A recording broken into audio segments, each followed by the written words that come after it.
Comment faire la distinction entre le present perfect et le prétérit? Tout d'abord, il convient de remarquer qu'ils n'ont pas la même construction. Le present perfect se construit avec have conjugué au présent plus le participe passé du verbe, tandis que pour le prétérit, il faut tout simplement conjuguer le verbe au prétérit, c'est la deuxième colonne des verbes irréguliers ou lorsqu'il s'agit de verbes réguliers, il suffit de rajouter ed au radical du verbe. Lorsque je dis par exemple I have broken my leg, je fais un bilan, un constat. Le résultat est visible au moment où je parle. Ma jambe est cassée, les secours sont sur place, etc. Mais lorsque je dis I broke my leg last month, je parle de quelque chose qui est arrivé il y a un mois.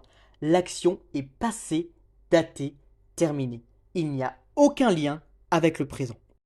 Et bien souvent, ce qui indique la présence du prétérit dans une phrase, c'est un complément circonstanciel de temps qui situe l'action au passé comme dans l'exemple last month.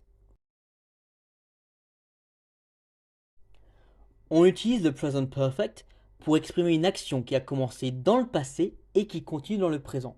Par exemple, I have lived in London for 5 years. J'habite à Londres depuis 5 ans. Pour parler d'une action qui s'est produite à un moment indéfini dans le passé, sans préciser quand.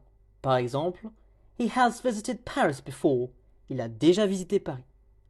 Pour parler d'une expérience personnelle que l'on a vécue dans le passé. Par exemple, I have never been to Japan. Je n'ai jamais été au Japon. Pour parler d'une action qui vient tout juste de se produire et qui a des implications sur le présent. Par exemple, I have just finished my homework. Je viens juste de finir mes devoirs. Pour parler d'une action qui a commencé dans le passé mais qui a été achevée dans le présent. Par exemple, She has finally graduated from college. Elle a finalement obtenu son diplôme universitaire. Et pour parler d'une action qui a été effectuée plusieurs fois jusqu'à présent. Par exemple, I have eaten sushi many times. J'ai mangé du sushi plusieurs fois. En résumé, le present perfect est un temps très utile pour parler de notre vie quotidienne, de nos expériences et de nos réalisations passées qui ont une influence sur le présent. On utilise le prétérit pour décrire une action passée qui s'est produite à un moment précis dans le passé. Par exemple, She went to the store yesterday. Elle est allée au magasin hier. Pour raconter une histoire ou une séquence d'événements passés. Par exemple, He woke up, got dressed and went to work. Il s'est réveillé, s'est habillé et est allé travailler. Pour décrire une action passée qui a été achevée à un moment précis dans le passé. Par exemple, I finished my book last night. J'ai fini mon livre hier soir. Pour exprimer une habitude passée.